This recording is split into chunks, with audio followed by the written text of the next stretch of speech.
Почитувани гледачи, добре дојдовте во најновото издание на Урбаните вести, кои ги започнуваме со веста дека директни летови од Скопје до Брисел, Франкфурт и Париз ќе воведе нискотарифната авиокомпанија Визер од април следната година со субвенции од македонската влада, а цената на билетите ќе чини најмалку 1500 денари. Останете со нас, следуваат и останатите содржини за денеска.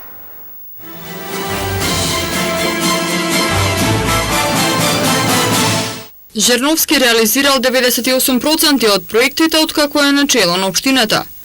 Лекарите ќе ги усовршуваат своите вештини и знаења со нова симулаторска опрема. Поставени повеќе јавни чешмени за општина Газибаба. Продолжува продажбата на државно градежно земјиште во општина Илинден.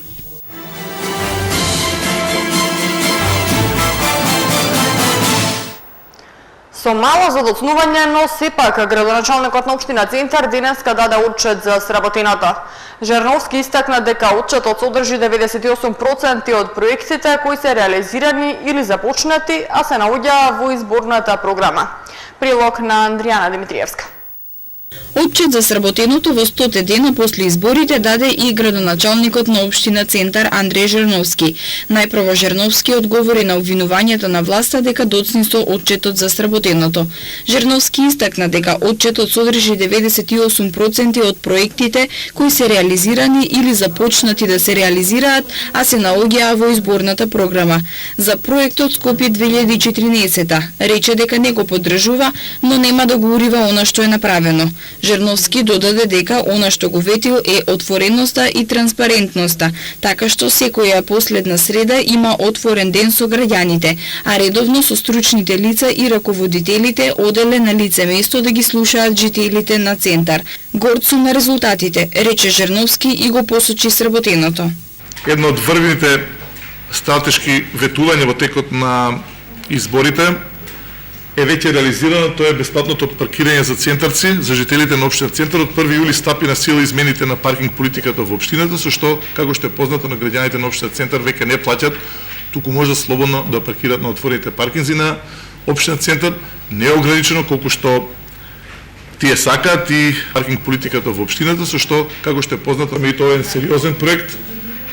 Можете во отчетот да видите дека за штедата само за Основното училиште Димитар Миладинов изнесува мощни сериозни 50.000 евра, затоа што досега, како пример, училиштето трошеше за парно грејење 80.000 евра, природниот газ ќе го чини ово училиште 30.000 евра, што значи дека за штедата ќе биде, како што кажав, 50.000 евра. За само едно основно училиште. Она што го додаде е дека има завршено реконструкции на улици, а на некои улици реконструкциите се во тек. Зборуваше за изградбата на новиот сквер Буњаковец, за одржувањето на хигиената и зеленилото, како и за 100 дена издадени 219 решенија за легализација.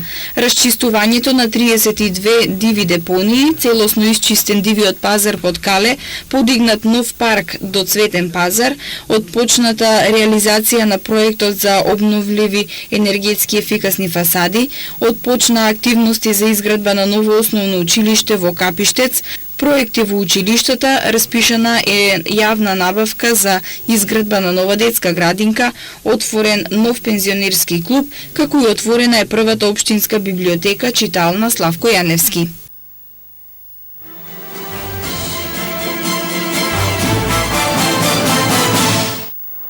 Медицински симулацијски центар до крајот на оваа година ќе добие еден лапароскопски симулатор, еден адултен и еден педиатриски симулатор.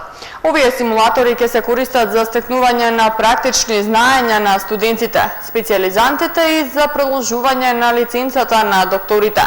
Огласот за набавка на овие симулатори е веќе распишан, а за нив ќе бидат издвоени 37 милиони евра. Ивана Митковска. Вештините и знаењата на лекарите од идната година ќе се мерат со помош на симулатори, за чија набавка Министерството за здравство денеска распиша тендер. Новата опрема ќе се состои од еден лапароскопски симулатор, еден адултен и еден педиатриски симулатор, а се очекува истата да пристигне до крајот на оваа година. Овие симулатори ќе се користат за стекнување на практични знаења на студентите и специјализантите, како и за продолжување на лицензата на докторите, а истите ќе придонесат за зголемување на квалитетот на здравствената заштита. Во медицинскиот симулациски центар задолжително треба да се изведува делот од процесот за стекнување на практични вештини, неопходни за стекнување на називот доктор на медицина, делот процесот на полагање на практичниот дел од стручниот испит, делот процесот за стекнување на практични вештини и за стекнување со стручно звање специјалист и субспецијалист, како и делот полагањето на практичниот дел на специјалистичкиот и субспецијалистичкиот испит и делот процесот на продолжување на лиценцата на докторите на медицина. Меѓу поважните карактеристики на пациентите симулатори се апликативниот софтвер за основа на физиолошки и фармаколошки модели, што му овозможува на симулаторот да реагира како вистински човек, реалистични одговори од истиот, кои на инструкторот му овозможува дополнителни предности како можност да помине повеќе време со студентите во обсервација, како и давајќи им инструкции на различни постапки, а да не мора да работи на симулаторот, подвижност на зглобови, врат, рамена, лактови, колкови колена, потоа невролошки реакции, реакција на зеници и трепкање на очите, како и можност за поврзување со вистински клинички мониторинг со опрема произведена од водечки компании преку систем за видео и аудио снимање со можност за натамошна анализа на резултатите. Министерот Тодоров појасни дека овие симулатори реагираат како вистински пациент и секоја постапка ќе се снима. При тоа ќе се овозможи да се коригираат грешките, односно медицинските грешки веќе нема да бидат фатални. Видеоснимките од медицинските интервенции ќе се користат и за образовни цели на медицинскиот факултет, како и за потребите на унапредување на вештините и знаењата на докторите на медицина, специјалистите и субспецијалистите во здравствените установи. Медицинскиот симулацијски центар ќе има обврска редовно да прави база на видеоснимки од хируршките интервенции. Благодарение на новата симулаторска опрема ќе може да се види каде е направена грешка и дали целата интервенција била успешна. Ова е важно не само за студентите, туку и за оние кои сега оперираат, бидејќи се случуваат сериозни импликации по здравието на пациентот во случај на грешка при здравствени интервенции, прецизираше Тодоров на денешната пресконференција. За оваа најсовремена медицинска опрема, која ќе заврши во новиот медицински симулацијски центар, ќе бидат издвоени 37 милиони денари.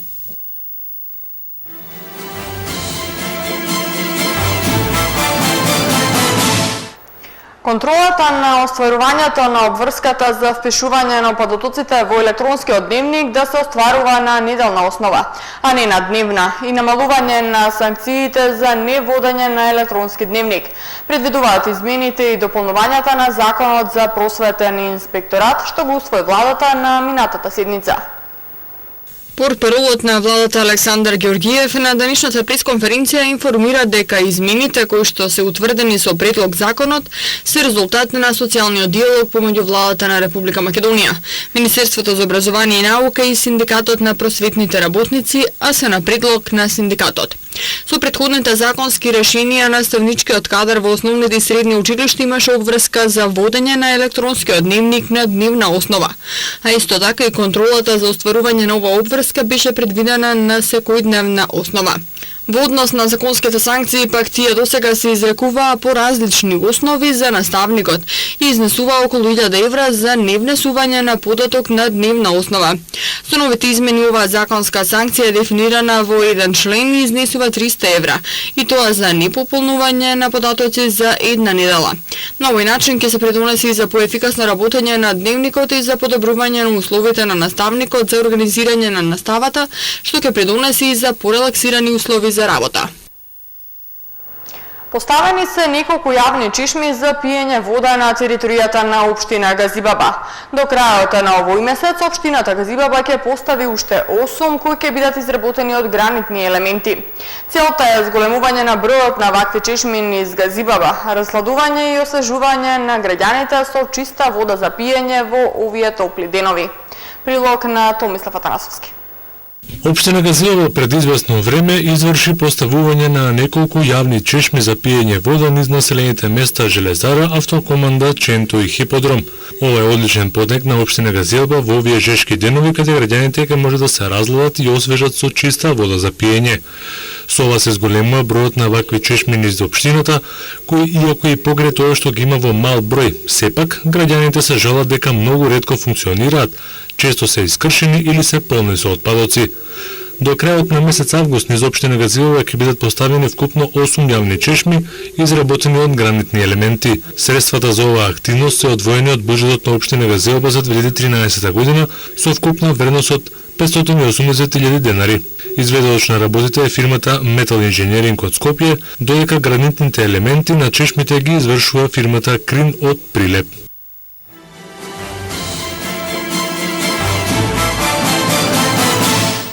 Една парцела за изградба на лесна и незагадувачка индустрија и 12 парцели за изградба на семејни куќи за индивидуално домување се понудени за продажба на последната објава за електронско јавно надавање во општина Илинден.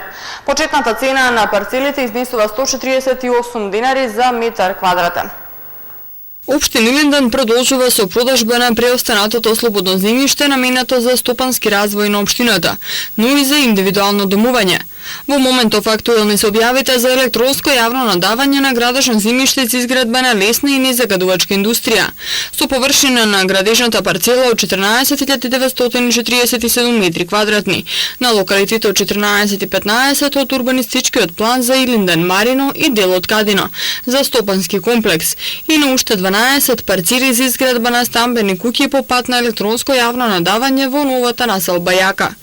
На заинтересираните овој пат им се нудат градежни парцели со големина од 385 до 561 метар квадратен. Почетната цена на електронското јавно надавање на градежните парцели изнесува 148 динари за метар квадратен, а пријавите за учество на градежната парцела за лесна и незагадувачка индустрија може да се достава до 3 септември.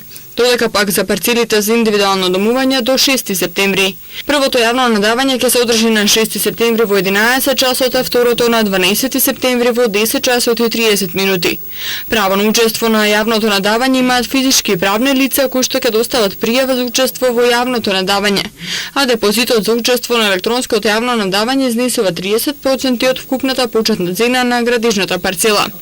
Поради големиот интерес за парцелите во Јака, општината и во наредниот период ќе објавува парцели за продажба во зависност од подготовката на техничката документација.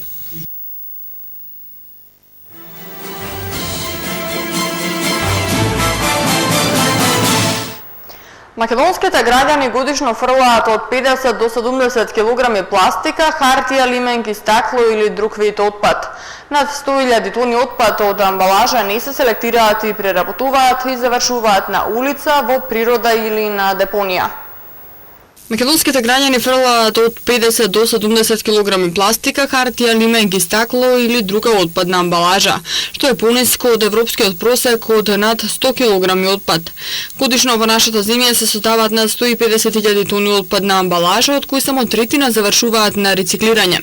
Според обврските кои ги предвидува законот, од домашните компании до 2020 година на рециклирање ќе треба да испратат 60% од отпадната амбалажа. Досега државниот Инспекторат за животна средина изрекол 30 на казни на компании кои не обезбедиле соодветен третман на својот отпад од амбалажа. Казните се парични и се движат од 1500 до 2000 евра. Досега само третина од сите компании кои произведуваат и продаваат стока во амбалажа се усогласиле со законските обврски. Кај 4 колективни постапувачи според податоците од Министерството за животна средина се регистрирале од 2500 до 3000 компании. Дел од екотаксата за отпадна амбалажа ја плаќа директно на државата, но остануваат илјадници фирми кои повеќе од 2 години успешно избегнуваат оваа обврска. Во првиот регистриран колективен постапувач Пакомак минатата година биле регистрирани 600 фирми, кои заедно годишно произведуваат околу 40.000 тони отпад од амбалажа. Започна новата фудбалска сезона во Македонија. На стартот шампионат Вардар сигурен. Веднаш по блокот реклами Томислав Атанасовски ќе ви информира и за останатите спортски случувања.